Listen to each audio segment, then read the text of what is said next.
और वो नहीं हुआ। वाइस एडमिरल चीची नगुमो ने अपनी फौजें वापस बुलाकर जापान का रुख किया। नगुमो अपने ऑर्डर्स को देखकर बोले, मुझे 4 अमेरिकन बैटलशिप्स को बर्बाद करने का काम दिया गया था। शुरुआती अंदाजा बताता है कि मैंने उतना काम तो कर लिया है। मिशन कामयाब रहा है, हम लौट रहे हैं। कभी ताकतवर माना जाने वाला यूएस पैसिफिक फ्लीट अब बर्बाद हो चुका था और इसके 8 में से 5 बैटलशिप्स डूब चुके थे।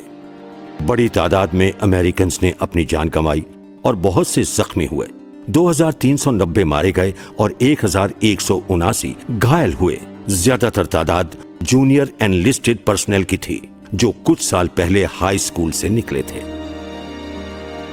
ओआहू के एयरफील्ड्स पर 347 प्लेन्स बर्बाद हुए थे या टूटे थे, जापानीज की उम्मीद से कहीं ज्यादा।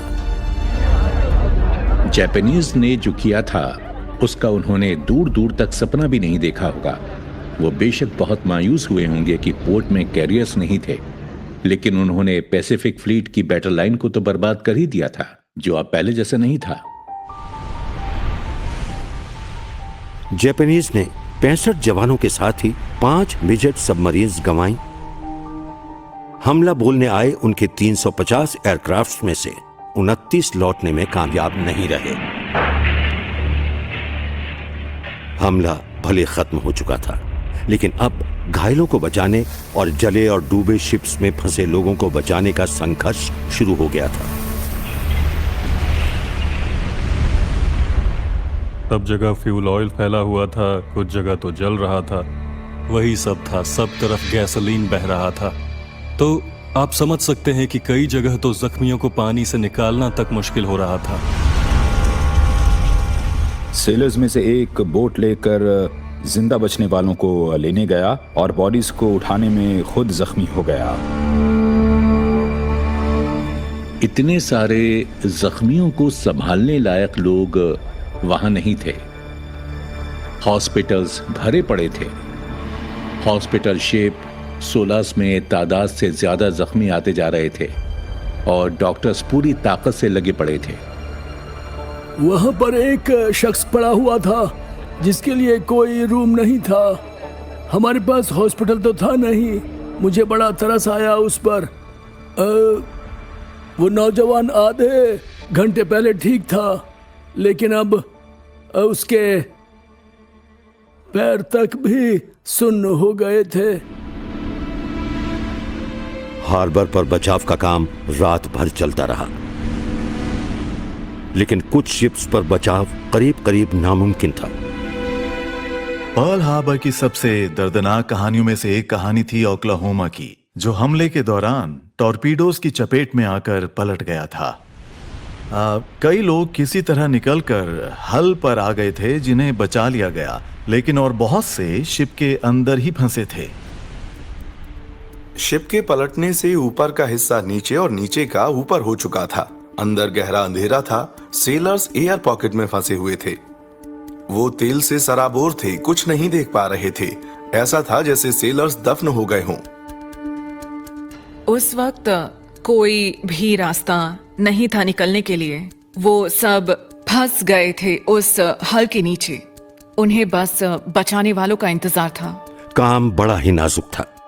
फंसे लोगों तक पहुंचने के लिए बचाव कर्मियों ने पानी में डूबे हल में छेद किए, लेकिन निकलती हवा की जगह लेने पानी तेजी से अंदर आकर उनके लिए दिक्कत पैदा कर रहा था। यार्ड वर्कर्स ने छेद से हाथ निकलते दिखने के बारे में बताया था और कि अंदर हवा न होने की वजह से वो उनकी आंखों के सामने डूब गए थे और छेद से निकले हाथ वापस पानी में जाते दिखे। लेकिन बचाव कर्मियों को एक तरकीब सूझी। उनके सामने ये दिक्कत आई तो यार्ड वर्कर्स और तकनीकी हुनर वाले वो लोग उस कंपार्टमेंट में हवा पंप करते, फिर फंसे लोगों को निकालते।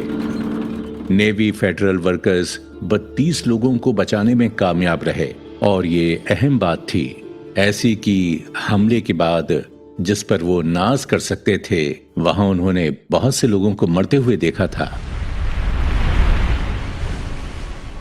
पैसिफिक फ्लीट के टूटकर बिखरने और करीब 2400 मौतों के बाद सबकी नजरें इस पर थीं कि अब अमेरिका क्या करेगा।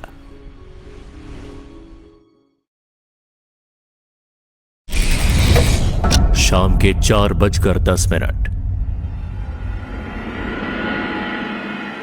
7 दिसंबर 1941। ये तारीख हमें जिंदगी भर चुभेगी। हमले के 24 घंटे के अंदर प्रेसिडेंट रूजवेल्ट ने जापान के खिलाफ एक डिक्लेरेशन ऑफ वॉर पर दस्तखत किए।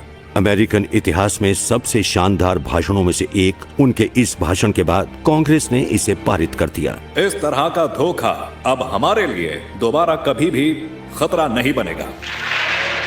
वो दिन जो जिंदगी भर हमें खलता रहेगा। इसने बेशक उस मौके पर अमेरिकी मूड को झलकाया और बताया कि हम इस हमले से बहुत गुस्से में हैं। वो दिन जो जिंदगी भर हमें खलता रहेगा सच में बहुत से लोगों का दर्द बयां कर गया, और उस कायराना हमले ने इस दर्द को और भी ज्यादा बढ़ा दिया। तो पर्ल हार्बर याद रहे, ये एक नारे जैसा बन गया था। पर्ल हार्बर पर हमले ने हजारों नौजवान अमेरिकन में एक जज्बा जगा दिया। अमेरिकी अब बदला लेने को बेताब हो रहे थे। लोगों को भर्ती दफ्तरों से दूर रखना मुश्किल हो गया था, और इसकी वजह थी उनका सोचना कि जो पर्ल हार्बर पर हुआ उसकी सजा जापानीज को यूएस नेवी में भर्ती होकर ही दी जा सकती है।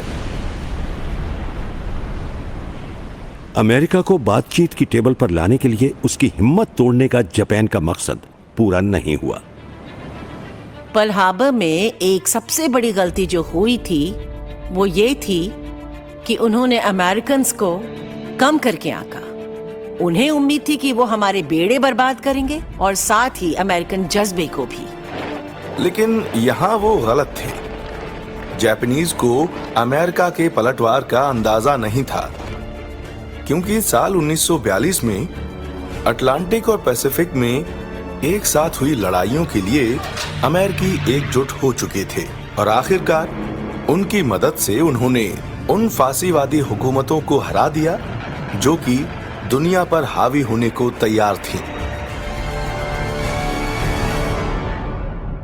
ये कहा जा सकता है कि जापान तो उसी वक्त वर्ल्ड वॉर 2 हार गया था जब पहला बॉम्ब गिरा था फोर्ड आइलैंड पर। जापान पर लड़ाई की घोषणा होने के कुछ ही हफ्तों के अंदर पर्ल हार्बर हमले के हालात की जांच के लिए एक कमीशन बनाया गया। इसने कमांडर एडमिरल हस्बैंड किमल और जनरल वॉल्टर शॉर्ट को फर्ज की अनदेखी करने का दोषी पाया। अगर कुछ गलत होता है तो जिसके हाथ में उसकी कमांड है उसे इसकी जिम्मेदारी लेनी पड़ती है और कुर्सी छोड़नी पड़ती है। अच्छे ऑफिसर्स थे वो, अच्छे सलूक के हकदार थे, लेकिन आखिरकार इसकी जिम्मेदारी तो उनके कंधों पर ही थी। बैटलशिप्स का लड़ाई में उतरना जरूरी होता है, इसलिए बर्बाद हुए पैसिफिक फ्लीट को ठीक करके फिर से खड़ा करना था। हमले के कुछ ही हफ्तों के अंदर कैप्टन होमर वॉलिन की अगुवाई में यह जबरदस्त काम शुरू हुआ। होमर वॉलिन का शिप्स को ठीक करने का हैरत अंगेज काम संभालना किसी चमत्कार से कम नहीं था। पर्ल हार्बर पर बर्बाद हुए और डूबे शिप्स में से सिर्फ 3 ऐसे थे जिन्हें मरम्मत करके काम में नहीं उतारा गया था। वो थे यूटा जो पलट गया था, एरिज़ोना का ढांचा जिसके पर खच्चे उड़ गए थे, और ओक्लाहोमा। बाकी सारे शिप्स सर्विस में लौट आए थे। पर्ल हार्बर के तल में आज भी मौजूद हैं यूएसएस एरिज़ोना के भूतहा अवशेष। एरिज़ोना अब उस हमले की निशानी बन गया है। उस जगह पर जाकर दिल भर आता है।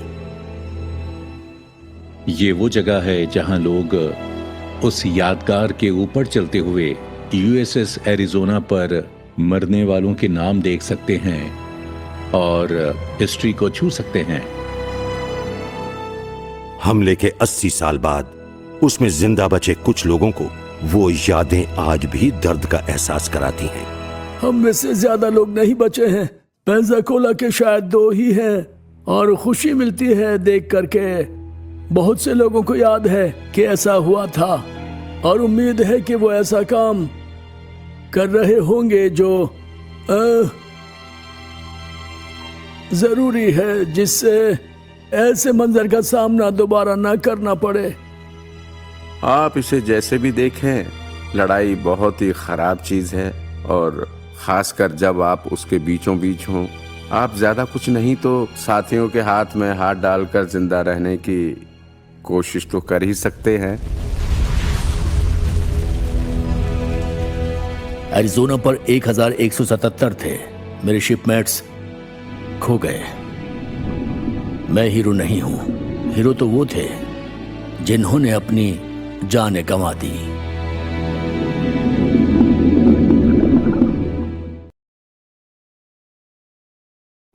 Thank you for flying Cathay Pacific.